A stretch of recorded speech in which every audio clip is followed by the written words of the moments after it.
Hi, this is Ariella Vaccarino, creator of Voice Lessons to Go. This is my 6th podcast. Welcome. Today, the subject, how good are you? How much can people depend on you as a singer? A lot of times we judge ourselves by our best moments, those magic moments when we have everything working perfectly. And this can happen in anything. It can happen in singing. It can happen in sports. It can happen in life in general. We have these magic moments where everything works perfectly like a perfect machine. And then we have our horrible days where nothing works. And then there's this kind of gamut in the middle between that. What I really want you to think about as a singer and about how you judge yourself and how people perceive you and how you can present yourself is that how good you are is how good you are on your worst days. And this is something I started to realize as I really got older and more developed as a professional singer. I realized that, we're all going to have our bad days. The days when we don't have sleep, where we were just sick, where we're tired, we're going through a breakup, whatever it is. What is the voice? What is the level of singing that you can depend on no matter what the situation? What is that level of singing? That is the level that you are.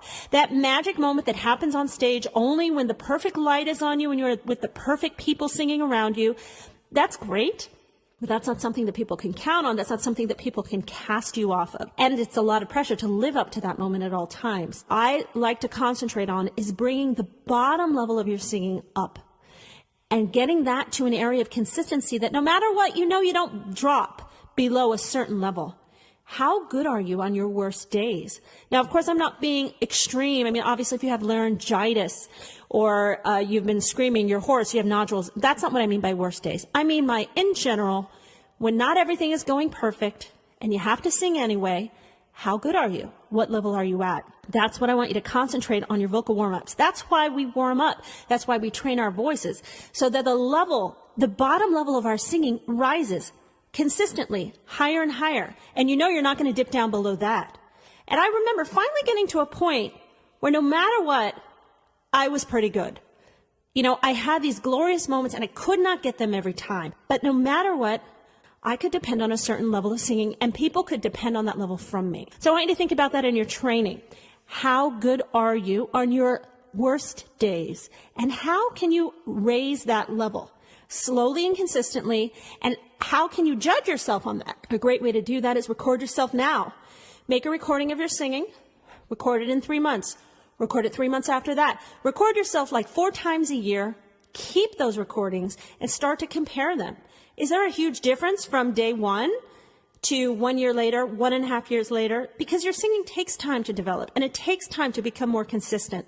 Another thing you can do is sing regularly, train regularly. So no matter what, your voice is warm, your voice is ready to go. If you've been training every day or 5 days a week and your voice is in really good health, then even on your worst days, you're going to be that much better because your body is developed, your stamina has developed, you've got energy to sing, you're using the right muscles. We can't let go of that as singers. It's not about being quiet and then opening your voice up for a magic moment, for that perfect performance. You've got to be ready. You're like an athlete. You've got to be training all the time because that big performance may come up at any moment and you need to be ready for it. And what's your worst day? And what can you count on? I would get to the point where I just knew I was going to open my mouth and it was going to come out okay. And that's where I want you to get to. Practice the song over and over that you need to do for the performance. Don't just do warm-ups and save the song for the performance and the rehearsals. Get that song into your body so that it becomes part of you. You need to start to count on things. Counting on the song, counting on the vocalies, counting on the vowels. If you prepare all of your vowels through my voice lesson CDs, through your voice teacher, whatever vocalises you do, you'll be able to count on them for your performances, for your singing. So the magic is great, but it's not just about the magic. But part of the way that the magic comes in is when you prepare your body so that your body is open to letting it come in. If you've been doing your work, you've been doing the due diligence of preparing, warming up, practicing, memorizing, getting it done, getting it into your body. When you get on that stage and the lights go on you, there's a better chance that the magic is going to happen.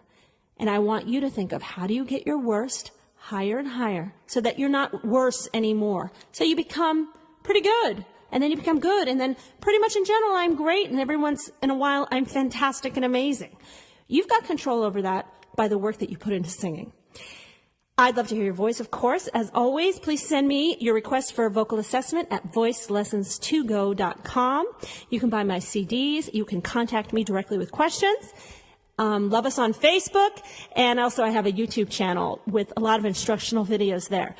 Sing well.